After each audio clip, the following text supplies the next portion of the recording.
Hello, Noa vagyok, ez pedig itt a Phototuning.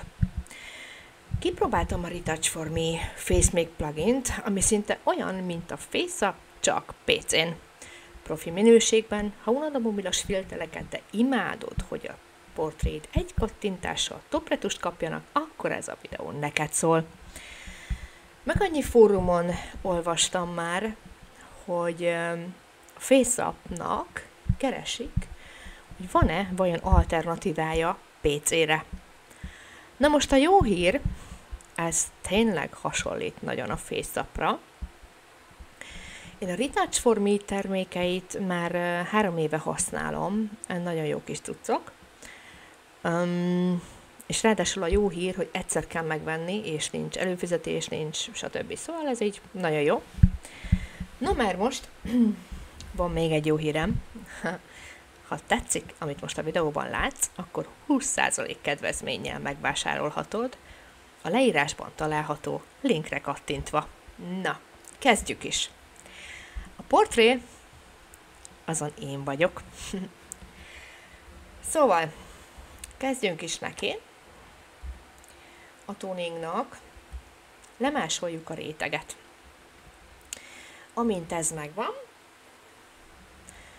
nemes egyszerűséggel csak felmegyünk oda, hogy szűrő, Retouch for Me, látjátok, nekem itt elég sok plugin megvan, és akkor itt a Face Make. Nos, itt láthatjátok, itt már van is egy előre bekalibrált változata. Na, szóval ugye ez vagyok most jelenleg én.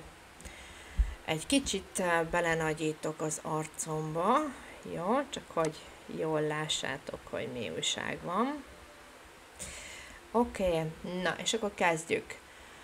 Ugye itt láthatjátok ugyanúgy, mint ahogy a FaceApp applikációban benne van, hogyha esetleg több arc van, akkor ugyanúgy kijelölitek.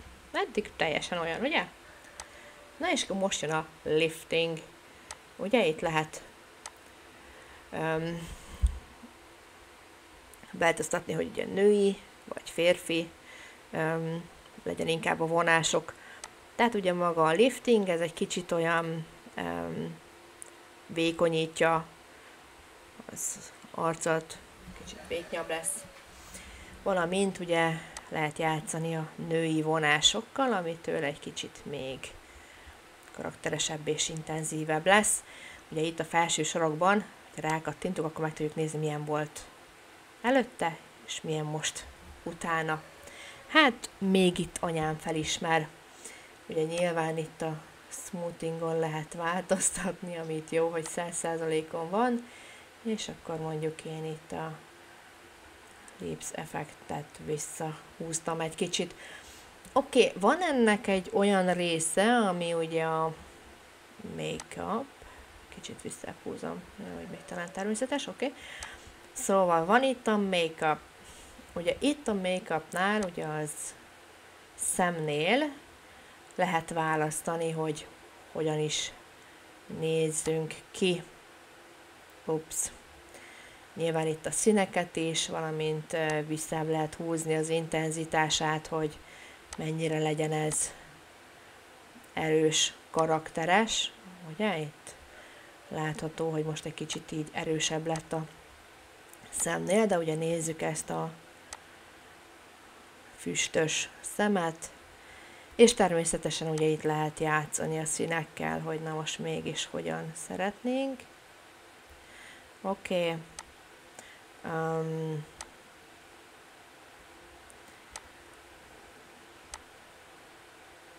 Igen, ez egy kicsit még füstösebb lett. Húzzuk vissza, ami még úgy természetesebb. Legalábbis én a természetesség híve vagyok, hát nyilván kinek hogy. Oké, van itt ez a Velvet Kiss. Ez nekem egy kicsit sok, nyilván ezt is visszább húzhatjuk. Gondolom itt még tovább játszhatunk a színekkel. Na és akkor itt van, hogy ugye ez egy arcpirosító. Ups, nem ezt akartam, hanem ezt. Egy arcpirosító rész.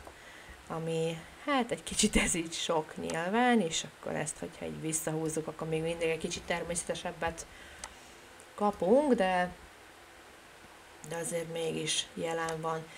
És hát persze itt csinálhatunk szeplőket, de és akkor ezzel is játszhatunk, hogy hogyan, milyen erősségűre húzzuk vissza. Itt vannak további ilyen kis szeplős effektek, amivel esetleg még játszhatunk. Nyilván ezeket a szeplősebb modelleket ugye nagyon szeretik versenyeken. Lehet ezekkel is játszani. Na, szóval én most ezt kikapcsolom, mert hogy én nem szeretném ezt. Nos, itt a szem nagysága mekkora legyen, ezt szintén be lehet állítani, vagy ugye itt lehet az orr nagyságával, kicsi, közepes, stb. Akkor ugye itt, hogy vékonyabb legyen az arcom, vagy nem. Ugye nyilván ezek megtalálhatók ugyanúgy a FaceApp-ban is. Ugye itt az arcnál is, hogy szűküljön, hogy nem. Tehát ezek mind ugye a száj is, hogy mennyire legyen nagy vagy kicsi. Szóval ezek még tovább tudnak játékosak lenni. Na már most itt van ugye az, hogy hogyan változtatjuk az arcot, ezt is mindegyiket visszahúzom most nullára, jó? Tehát amit eddig változtattunk, az ugye ez volt az előtte, ez pedig a mostani, ahogy jelenleg áll a kép. Itt egy kicsit lehet a mélységgel játszani, hogy mégis mennyire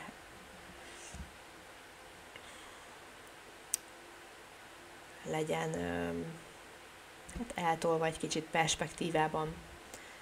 Ugye? És akkor itt van a gyújtó távolság, vagy az objektív gyújtó távolságának a torzítása, hogy azt is hogyan tudjuk megváltoztatni, ugye különböző gyújtó távolságokon ugye más mutat az arc. És akkor itt van, hogy ezt ki tudjuk hozni úgymond szimmetrikusra. Nézzétek csak, hogy hogyan lesz szimmetrikusabb az arcom ugye a két oldalhoz képest. És jelenleg ugye ez volt az eredeti képünk, és ez ugye a mostani. Nyilván, hogyha itt most ezt visszahúzzuk, akkor egy fokkal jobb eredményt érünk el, de hogyha mondjuk behúzzuk egy ilyen 50-esre, akkor azért elég szép, és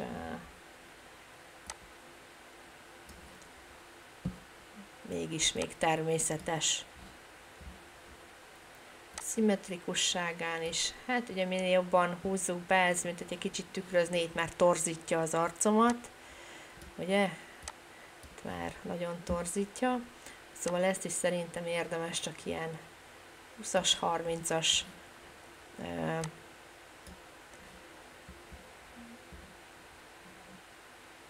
szinten használni, és akkor még talán megkaphatjuk a természetességét a képnek.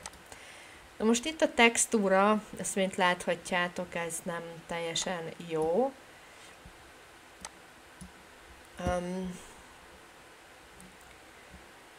Hát itt van mindenféle változat, de valahogy én ezt nem nagyon tudom értelmezni, hogy ezt hogyan is lehetne. Ugye nyilván ez itt a frekvencia szeparálás lenne, hogy hogyan oldaná meg ezt magát a bőr simítását. Hát nem tudom, mindig ez így már most így elég jólnak néz ki. Nézzük meg, ilyen volt előtte, ilyen utána, még egy kicsit természetes, mégis látszanak a ráncaim. De Igen, talán még így természetesebb, és akkor ez így jó. Nyilván nem kell semmi sem 100%-osan használni, meg ugye Photoshopban vagyunk, tehát ez ugye nagy előny. Tehát, hogyha tetszik ez a módosítás, akkor ugye elfogadjuk, és akkor te elkezdte ugye a következő rétegre legenerálni. Tehát akkor nézzük meg így egy kicsit, hogy mi változott, ugye ez volt az előtte, ez az utána. Szerintem ez elég jó lett, ugye, ha most egy kicsit még jobban belenagyítunk. Itt láthatóak egy kicsit ugye a torzítás nyomok. Ugye látjátok, hogy itt egy kicsit az arcomat, viszont ezt így egy sima kis javító ecsettel el tudjuk dolgozni. Úgyhogy ne látszódjon, hogy ebbe a képbe belejavítottunk. Még itt egy picit látok, valamint itt ezt a részt is innen eltüntetjük, és akkor talán nem is lett feltűnő. Na már most effektíve kaptunk egy profibb retust pár kattintásra. Ilyen volt előtte, ilyen utána. Nyilván nem vagyok egy fotómodell, nem véletlenül vagyok a kamera másik oldalán, de azért mégis, hogy magamon tudjam bemutatni, ne valami szupermodellen, hanem egy átlagos nőn. Ezért így láthatjátok, hogy mégis hogyan alakultak a dolgok. Szerintem nem torzított a szememen, teljesen jó, éles, stb. A bőrtextúrámon sem torzított olyan nagyot. Szerintem teljesen természetes hatást értünk el vele. Szóval, ha ti is szeretnétek ezt használni, akkor a link a leírásban. Sziasztok! Nick Noah voltam. Találkozunk a következő videóban. Iratkozzatok fel, valamint ha teljes retus videókat vártok tőlem, akkor a Patreonon megtalálhatjátok. Sziasztok!